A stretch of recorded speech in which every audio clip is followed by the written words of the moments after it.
Hello friends, I am HK, you are watching exposure HK. আশা করি আপনারা সবাই জানেন যে আজকে পশ্চিমবঙ্গে বাজেট পেশ করা হয়েছে এবং সেখানে অনেক বড় বড় ঘোষণা করা হয়েছে। সেরকমই একটি বড় ঘোষণা করা হয়েছে বাংলার যুবক যুবতীদের জন্য, আপনারা যেটার জন্য অপেক্ষা করছিলেন।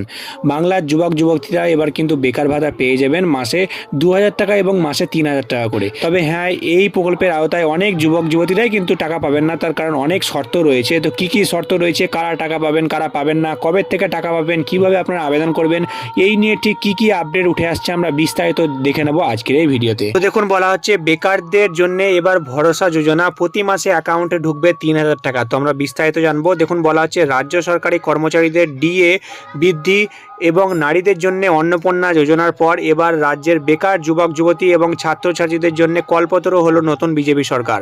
বিধানসভায় প্রথম বাজেট পেশ করে যাবতীয় জল্পনার অবসান ঘটালেন অর্থমন্ত্রী স্বপন দাশগুপ্ত। রাজ্যের চাকরি প্রার্থীদের জন্য তিনি ঘোষণা করলেন এক যুগান্তকারী প্রকল্প, যার নাম দেওয়া হয়েছে ভরসা।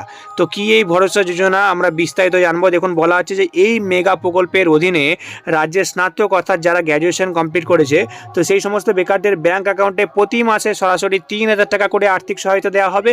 আর যারা স্নাতক নন তারা প্রতি মাসে পাবেন 2,000 টাকা। অর্থাৎ দেখতে পাচ্ছেন, যারা গ্র্যাজুয়েশন কমপ্লিট করেছেন তারা কিন্তু প্রতি মাসে 3,000 টাকা পাবেন, এবং যে সমস্ত বেকাররা গ্র্যাজুয়েশন কমপ্লিট করতে পারেননি তো তারাও কিন্তু 2,000 টাকা প্রতি মাসে পেয়ে যাবেন। বলা হচ্ছে চলতি বছরের শুরুতে তৎকালীন সরকারের আমলে বেকারদের জন্য যুবসাথী প্রকল্প চালু করা হয়েছিল, কিন্তু রাজ্যে ঐতিহাসিক পালাবদলের পর চাকরি প্রার্থীদের মনে একটা বড় সংশয় তৈরি হয়েছিল যে নতুন সরকার আসার পরে এই বেকার ভাতা কি চিরতরে বন্ধ হয়ে যাবে। আজ অর্থমন্ত্রীর এই মেগা ঘোষণায় সেই সব আশঙ্কায় জল পড়ে গেল। তবে এই ভরসা প্রকল্পের সুবিধা পেতে গেলে কিছু সুনির্দিষ্ট শর্ত বেঁধে দিয়েছে সরকার। সেই সমস্ত শর্তগুলো আমরা জানবো। দেখুন, অর্থমন্ত্রী জানিয়েছেন আবেদনকারী বেকার যুবক বা যুবতীর বয়স অবশ্যই 21 থেকে 45 বছরের মধ্যে হতে হবে, এবং সেই সঙ্গে দেখুন বলা আছে যে সকল পরিবারের আয় 1 লক্ষ টাকার কম সেই পরিবারের যুবক যুবতীরাই এই প্রকল্পের সুবিধা পাবেন। এর পাশাপাশি অন্য কোনো সামাজিক সুরক্ষা প্রকল্পের সুবিধা পাচ্ছেন না সেই সব পরিবারের প্রার্থীর জন্য প্রযোজ্য হবে। অর্থাৎ বন্ধুরা, দেখতে পাচ্ছেন যে সমস্ত যুবক যুবতীদের বয়স 21 থেকে 45 বছরের মধ্যে কিন্তু কোনো রকম কোনো চাকরি করছেন না, তো তারা কিন্তু এই টাকা পাবেন।